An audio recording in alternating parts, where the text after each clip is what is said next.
قرآن پاک پر حملے کیے، حضور کی ذات پر حملے کرنا شروع کیے.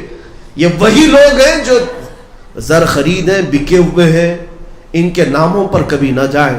اس لیے میں آپ کو تنبیہ یہ کروں گا کہ اگر حضور پاک صلی اللہ تعالیٰ علیہ وسلم سے سچی پکی عقیدت و محبت ہے تو پھر دنیا داری نہ دیکھو، حضور کی عزت سب سے پہلے نمبر پر ہو. ہماری سب سے پہلی پرائیورٹی یہ ہو کہ نبی پاک کے لیے کوئی بھی چیز ہم سہ سکتے ہیں، برداشت کر سکتے ہیں. اور اگر آج اس بات میں سیریس نہیں ہوئے تو پھر کل جو ہونے والا ہے وہ اور بھی خطرناک ہے، اور بھی خطرناک ہے. آج ملکی حالات پر مجھے بڑا افسوس بھی ہے، اتنی تیزی سے یہ حالات یوں نہیں بدلے. غالباً آج سے 8 سال پہلے میں اسی سرزمین سے چیخ رہا تھا کہ ایک وقت آئے گا جب تمہاری ماں اور بہنوں کو بازار میں لا کر نیلام کر دیا جائے گا، تم کچھ بھی نہیں کر سکو گے. امام غزالی کا فرمان میں نے سنایا تھا کہ حضور کی توہین برداشت کر کے خاموش رہنے والی قوم کے ساتھ یہ ہوگا، اور تمہارے بچوں کو مار دیا جائے گا، تم کچھ نہیں کر سکو گے. 7-8 سال نہیں گزرے، وہ آج حالات ہماری آنکھوں کے سامنے، ہماری ماں اور بہنوں کے ساتھ جو کچھ بھی ہو رہا ہے وہ سب آپ دیکھ رہے ہیں. آپ کو پتا ہے کتنے ایسے یہاں پر آئی ٹی سے تعلق رکھنے والے جانتے ہوں گے باضابطہ ایپلیکیشن بنا کر جس میں مسلمان عورتوں کی ڈیل کی جا رہی ہے، مسلمان عورتوں کے اس میں بایو ڈاٹا رکھ کر کے انہیں نیلام کیا جا رہا ہے. اس عورت کے 50,000 قیمت ہے، اس کے 1 لاکھ قیمت ہے، اس کی 2 لاکھ قیمت ہے، اس میں ساری مسلمان عورتیں ہیں. یہ سب کون کر رہا ہے؟ یہ سلی ڈیل بلی ایپ، یہ جو نام سے مارکیٹ میں ایپلیکیشن دیے گئے ہیں، میرے عزیزوں سائبر کو سب پتہ رہتا ہے. ایک ایپ کو ڈاؤن لوڈ، ایک ایپ کو رجسٹر کرنے کے لیے جب تک پرمیشن نہیں دی جاتی رجسٹر ہوتا نہیں ہے، سب پتہ ہے. لیکن یہ باضابطہ پری پلان ہوتے جا رہے ہیں. کون کون سی چیزیں آج 8 سال کے بعد میں دیکھ رہا ہوں کہ ہماری ماں اور بہنوں کی عزت سلامت نہیں ہے. باضابطہ کوئی ایک سنگٹھن اعلان کرتی ہے کہ تم مسلمان عورتوں کو اپنی بہو بناؤ، 2.5 لاکھ روپے ہم سے لے لو، 5 لاکھ روپے ہم سے لے لو. یہ ساری چیزیں کیا آپ نہیں سن رہے ہیں؟ باضابطہ طور پر ابھی ایک رپورٹ میں 8 لاکھ مسلمان بچیوں کی بات بتائی گئی کہ انہیں مرتد بنایا گیا، مندروں میں لے جا کر ان کے ساتھ شادیاں کی گئیں. ان میں سے کئی ایسی ہیں صرف اور صرف مزہ چک کر کے انہیں چھوڑ دیا جاتا ہے، مار دیا جاتا ہے، انہیں قتل کر دیا جاتا ہے. ایک بار جب دھبا لگ جاتا ہے تو اسے اپنی قوم بھی نہیں قبول کرتی. اور پھر وہ ایسی، میں آج سے 1 سال پہلے کی بات بتاؤں، دلی میں ایک صاحب اب بھی موجود ہیں، انہوں نے یہ بات رو کر کے ہم سے کہا کہ کئی مسلمان بچیاں ایسی ہیں جن کی میری دبئی میں ملاقات ہوئی، دبئی میں ملاقات ہوئی، روتی رہیں. اور ان کا حال کیا تھا؟ کہا ہمارا صرف افیئر تھا کالجز میں یا باہر، اور کچھ نان مسلم کے ساتھ افیئر کر کے ہم اپنے گھروں سے مخالفت لے کر ان کے ساتھ بھاگ آئیں. انہوں نے شادی تو کیا لیکن چند ہی دنوں کے بعد ہمیں یہاں لا کر بیچ دیا. اب تک ہم کوٹھے پر بیٹھی ہوئی ہیں، ان کے ماں باپ کو خبر تک نہیں ہے، کئی تو مر گئی. میرے عزیزوں یہ حالات کیوں ہوئے؟ یہی وہ امام کی بات یاد آتی ہے، تم نے نبی پاک کی عزت پر جو خاموشی اختیار کی تو پھر تمہارے گھروں کی عزت کب سلامت رہنے والی ہے؟ تم کیا سمجھتے ہو یہ صرف چند گھروں کی لوٹ مار ہے؟ یہ چنگاریاں ہر گھر تک پہنچیں گی، ہر گھر تک پہنچیں گی. آج آپ کو ایسا لگتا ہے کہ اتر پردیش والے کٹر لوگ ہیں، وہاں صرف گوشت کے نام پر مار دیتے ہیں. ارے وہ زہریلی ہوا یہاں پہنچنے میں ٹائم نہیں لگنے والا ہے، وقت نہیں لگے گا. اب تک تو کرناٹک، کیرلا کو ایجوکیٹڈ سٹیٹس میں بتایا جاتا تھا، یہاں کے لوگ سیکولر دماغ والے ہیں اور سب مل جل کر رہتے ہیں، یہاں فسادات نہیں ہوتے. لیکن آج پوری دنیا میں حجاب کا مسئلہ اگر چھڑا ہے تو یہ ہماری زمین ہے. یہیں سے یہ کٹرواد کہاں سے آئے؟ یہ ان کے اندر زہر اور نفرت کہاں سے آئے؟ آپ اس بات کو سمجھتے کیوں نہیں کہ جو 4000 کلومیٹر دور نفرت رکھتا ہے اس کی چنگاریاں تمہارے گھر پہ آنے کے لیے منٹ بھی نہیں لگیں گے. یہ ہم دیکھ رہے ہیں آج حالات. اس لیے میرے عزیزوں جینا ہے تو بے خوف ہو کر جیو. ادخلوا فی السلم کافہ، رب نے قرآن میں فرمایا تم پورے کے پورے اسلام میں تو آ جاؤ, تم اپنے چہروں کے ساتھ آ تو جاؤ, تاکہ تمہارے پاس منہ تو رہے رب کی بارگاہ میں رحمت مانگنے کا, تمہارے پاس چہرہ تو رہے مدد مانگنے کا. ہاتھ اٹھاتے ہو, بھیک مانگتے ہو کہ اے اللہ ہماری مدد کر, تو رب تبارک و تعالیٰ کی طرف سے مدد آئے نہ آئے یہ بعد کی بات ہے, لیکن میرے عزیزوں چہرہ دیکھ کر فرشتے کیا کہیں گے, تو کس سے اپنی محبت کا صلہ مانگتا ہے, تو کس سے اپنی محبت کا صلہ مانگتا ہے. ایک طرف خالق کو بھی سجدہ اور دوسری طرف شیطان سے بھی یارانہ تیرا, بتا رب کی بارگاہ میں کس سے محبت کا صلہ مانگتا ہے. تو غیر المغضوب علیہم ولا الضالین ہر نماز میں کہتا ہے, جس کا مطلب یہ ہوتا ہے کہ مولا ہمیں یہودیوں اور عیسائیوں کے راستے پر مت چلا. تم ہر مسجد میں اللہ کو یہ کہہ کر جاتے ہو اور باہر جا کر تمہارا لباس, تمہارا چہرہ, تمہارا پہناؤ سب تو یہود و نصارہ کا ہے. پھر اللہ کی بارگاہ میں جھوٹ کیوں بولتے ہو, اللہ کی بارگاہ میں جھوٹ کیوں کہتے ہو کہ اللہ ان کے راستے پر نہ چلا. کچھ تو تمہیں اپنے دلوں سے تبدیل کرنا ہوگا. آج میں ایک بات یہ بھی بتا دوں ان نوجوانوں کے لیے جو ماڈرن بن کر کے یہ سمجھتے ہیں کہ ہمیں کوئی کچھ نہیں کر لے گا. یہ ملا لوگوں کو چھیڑتے ہیں نا, داڑھی والوں کو لوگ چھیڑتے ہیں, ٹوپی والوں کو چھیڑتے ہیں, مذہبی لوگوں کو چھیڑتے ہیں. ارے اس زہریلی کافر جماعت کو آپ نے دیکھا نہیں, جنہوں نے ان کو راضی کرنے کے لیے پچھلے 30-40 سال سے پوجا پاٹ کی ہے, انہیں بھی یہ نہیں بخشتے, چاہے وہ بالی ووڈ کا ہیرو ہو کہ ہالی ووڈ کا ہیرو ہو, جس نے سارا کچھ بدل بھی لیا, نام اگر مسلمان ہے تب بھی یہ تمہیں ہضم نہیں کر سکتے, یہ تمہیں ہضم نہیں کریں گے. عزیزان گرامی وقار, آپ کیا سمجھتے ہیں اس تیاگی کو جو بدل کر کے گیا ہے وہ جماعت قبول کر لے گی؟ وہ جماعت قبول کر لے گی. وہ اپنے دلتوں کو آج تک قبول نہیں کر سکے, ایک مسلم کو کہاں قبول کریں گی؟ حالت بعد میں یہی ہوگی, دھوبی کا کتا نہ گھر کا نہ گھاٹ کا, ادھر کے بھی نہیں رہے ادھر کے بھی نہیں رہے. اسی لیے ان نوجوانوں سے میں کہتا ہوں جو آج دنیا میں تھوڑے سے اپنے چہرے کو بنانے کے لیے اپنے نبی کو چھوڑ دیا اور لوگوں کو راضی رکھنے کے لیے اپنے آپ کو بدل لیا, یہ دنیا تو تمہاری موت تک کبھی راضی نہیں ہو سکتی, لیکن قبر میں جاؤ گے تو اس رسول کو راضی کرنے کا کیا گیا, وہ بھی تو راضی, ان کو بھی راضی نہیں کر سکے. پھر آخر جیے کس کے لیے؟ دونوں چیزیں ہاتھ نہیں آ سکی تمہارے, نہ حضور کو راضی کر سکے نہ دنیا کو راضی کر سکے. دنیا کا حال تو یہ ہے کہ تم جبہ پہنو تو انہیں اعتراض, ٹوپی پہنے تو اعتراض, ارے ننگے گھومو تو بھی اعتراض.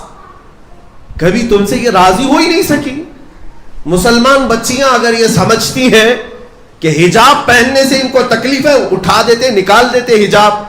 میں چیلنج کے ساتھ کہتا ہوں کہ تم دوپٹے کے ساتھ جاؤ تب بھی انہیں نفرت ہے. مسئلہ حجاب کا نہیں ہے, مسئلہ تمہارے ایمان کا ہے, تمہارے اسلام کا ہے. جب تک اسلامی نام تمہارے ساتھ ہے, ظالم اور زہریلے لوگ تمہیں کبھی بھی ایکسپٹ نہیں کر سکتے. اس لیے میرے مولا کے فرمان پر آ جاؤ, ادخلوا فی السلم کافہ, پورے کے پورے اسی گھر میں کیوں نہیں داخل ہو جاتے؟ چوکھٹ پر کھڑے ہو, ایک پیر ادھر ایک پیر ادھر کر کے آ تو جاؤ, ساری بارشوں سے مولا تمہیں خود بچا لے گا. اسی لیے امام اہل سنت فاضل بریلوی نے بھی کہا تھا, آج لے ان کی پناہ آج مدد مانگ ان سے, آج لے ان کی پناہ آج مدد مانگ ان سے, کل نہ مانیں گے قیامت میں اگر مان گیا. وہاں تو سب ماننے کے لیے تیار کھڑے ہوں گے, لیکن کمال یہ ہے اے مومن حضور کو آج ہی مان لے, آج ہی ان کو اپنا آقا و مولا تسلیم کر لے, آج ہی ان کو اپنا داتا و والی سب تسلیم کر لے, آج ہی اس حضور کے قدموں پر قربان ہونے کے لیے تیار ہو جا. ہم نے عزتیں دیکھی ہیں حضور کے قدموں میں, ہم نے عزتیں دیکھی ہیں حضور کے دیوانوں کی, ہم نے عزتیں دیکھی ہیں حضور کے غلاموں کی. وہ جس کائنات میں بھی گئے ہیں, انسان تو انسان, درند و چرند و پرند بھی ان کے لیے پر بچھاتے ہیں. یہ تو مخلوقات کی بات ہے دنیاوی, اللہ کے ملائکہ بھی اس غلام مصطفیٰ کو سلام بھیجا کرتے ہیں. عزت تو ہم نے دیکھی ہے اس نبی کے دامن میں, عزت تو ہم نے دیکھی ہے ان کے قدموں میں. ایک امریکہ کا بڑا پروفیسر ہے, وہ بڑے راگ الاپ رہا تھا, کہ ہم نے وہ کر دیا, پیٹروٹ میزائل بنا دیا, ہم نے بڑی بڑی کمپنیاں ایسی بنائیں کہ ہم نے موبائل بنا دیا, کمپیوٹر بنا دیا, ایسے مشینیں بنائیں کہ ہم نے سورج کی روشنیوں کو قید کر کے کرنٹ بنا دیا, زمین کے سیال مادے کو نکال کر کیمیکل بنا دیا. دنیا میں کیا نہیں بنایا ہم نے. ایک مومن عالم دین نے کہا آپ نے سب کچھ بنایا ہے, میں آپ سے ایک چیز کا سوال کرتا ہوں, مجھے آپ سے ایک ایسا آدمی چاہیے, ایک ایسا آدمی چاہیے جس کی دو انگلیوں کے بیچ سے اوپر دیکھے تو عرش خدا تک نظر آئے اور نیچے دیکھے تو تحت الثری تک نظر آئے. تو وہ کہنے لگا ہاں ایسا بھی کوئی ہوتا ہے, ایسا بھی کوئی ہوتا ہے. کہا ہاں ہوتا ہے, خواجہ غریب نواز کا پیر و مرشد ہوتا ہے. اس غریب نواز کے آنکھوں پر دو انگلیاں رکھ کر کے خواجہ عثمان ہارونی نے کہا تھا بیٹا معین الدین اوپر دیکھو کیا کیا دکھتا ہے. معین الدین نے کہا پہلا, دوسرا, تیسرا, چوتھا, پانچواں, چھٹا, ساتواں, عرش خدا تک سب نظر آ رہا ہے اور زمین کے ساتوں طبق کے ساتھ تحت الثری تک نظر آ رہا ہے. اس امریکی پروفیسر سے اس عالم ربانی نے کہا بس مجھے ایک انسان ایسا چاہیے آپ کی فیکٹری کا, ایک انسان ایسا چاہیے. اس نے کہا ہم مشینیں بناتے ہیں, انسان نہیں بنتے.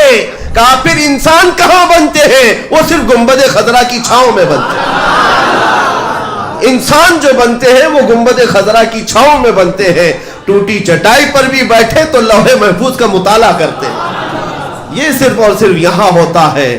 تم کیا سمجھتے ہو کہ مشینیں بنانے والا انجینئر بہت ٹاپ پر پہنچ گیا؟ میرے عزیزوں دنیا کے میٹل پر تو یہ ترقی کر لیا, اپنی روح کی ترقی کر نہ سکا, اپنے آپ کی ترقی نہ کر سکا. لیکن ہم نے اس بارگاہ مصطفیٰ میں آنے والوں کو دیکھا ہے, وہ بلال جو زندگی بھر مکہ کے بڑے بڑے امیروں کے غلام رہے, آزاد ہو کر مصطفیٰ کے قدموں میں کیا آئے. 6 سال نہیں گزرے تھے, وہی بلال ہے جسے مکہ کی گلیوں میں گھسیٹا جاتا تھا, فتح مکہ کے دن کعبے کی چھت پر چڑھایا گیا. یہ ہے عزت, اس سے بڑی اور کیا عزت چاہیے. ہم نے عزت دیکھی ہے حضور کے غلاموں میں, ہم نے عزت دیکھی ہے رسول اللہ کے قدموں میں. آپ 1000 پاؤڈر لالی لگا کر کے نوجوان آئے, ہینڈسم بن کر کے دکھائے. تمہاری جوانی میں ہو سکتا ہے تم چمک لوگے, ہو سکتا ہے تمہاری جوانی میں جب تک جسم محفوظ ہے, تمہاری باڈی سلامت ہے, تم لوگوں کو دکھا کر کہہ سکتے ہو میں اسمارٹ ہوں, ہینڈسم ہوں.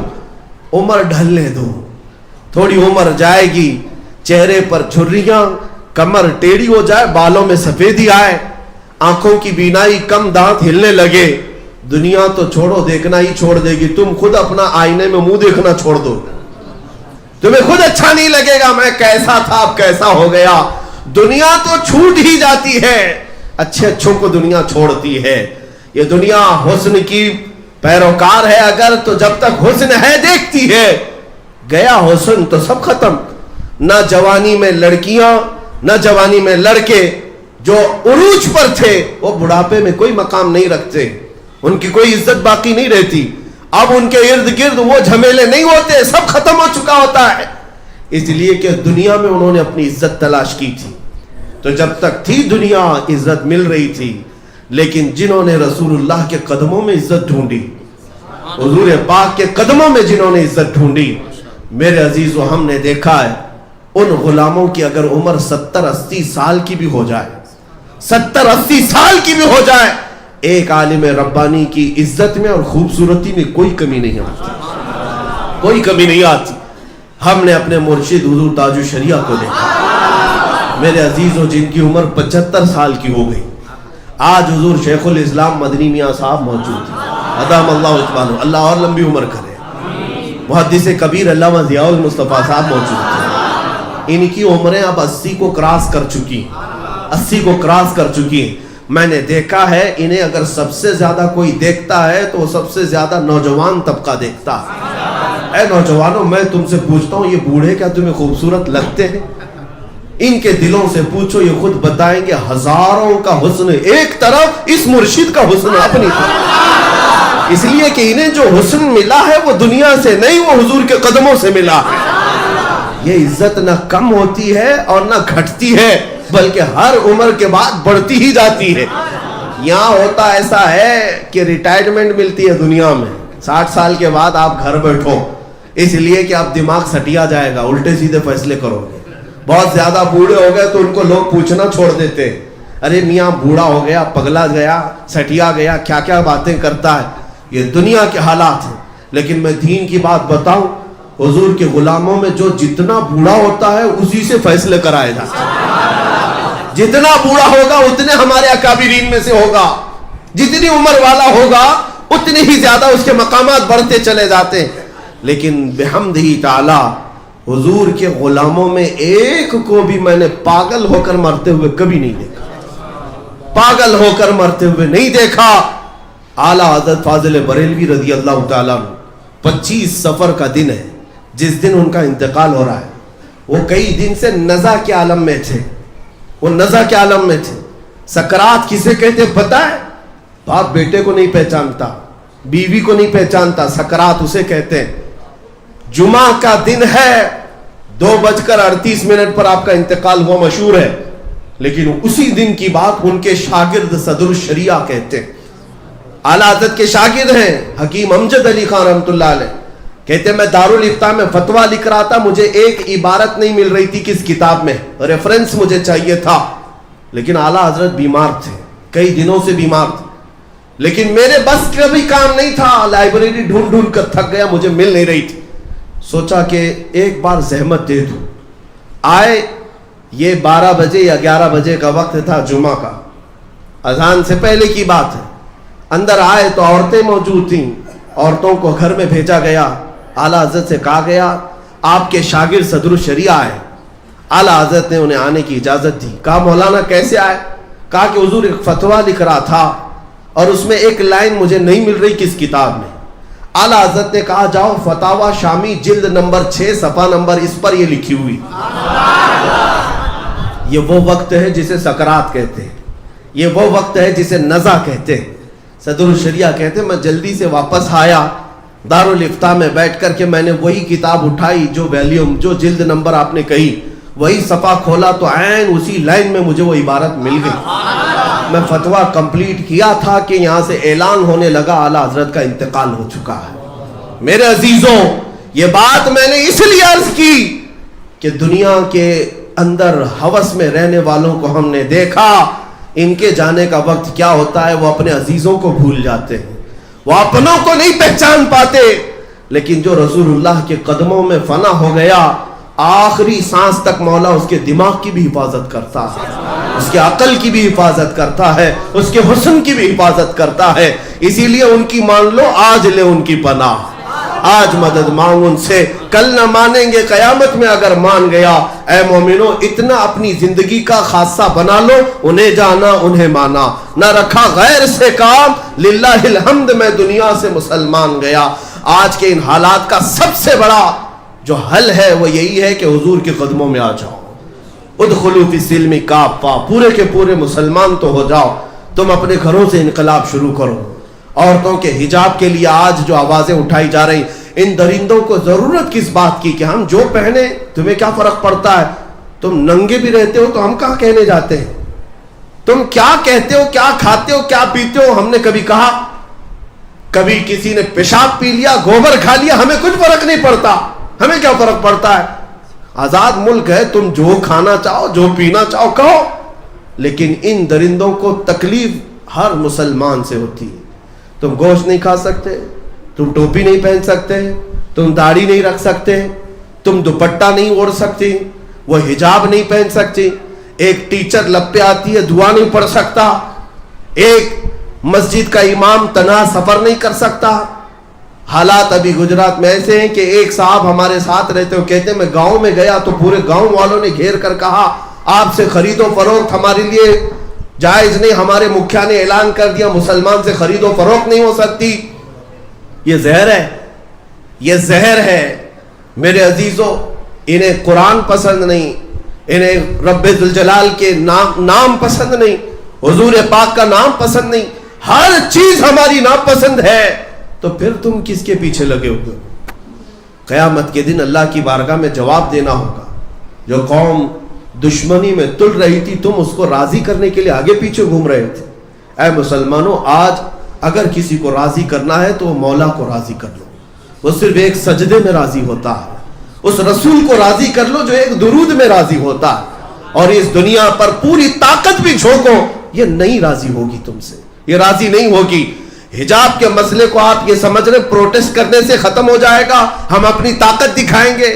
نہیں میرے عزیزو، عہد تو یہ کرو، غلطیاں ہمارے گھروں سے تھی، اب ہماری ہر بچی حجاب میں آئے گی، ہماری ہر بچی حجاب میں آئے گی، اب پابندی کرو، اور اس کے بعد دیکھو پھر اللہ تعالیٰ کی مدد کیسی ہوتی ہے۔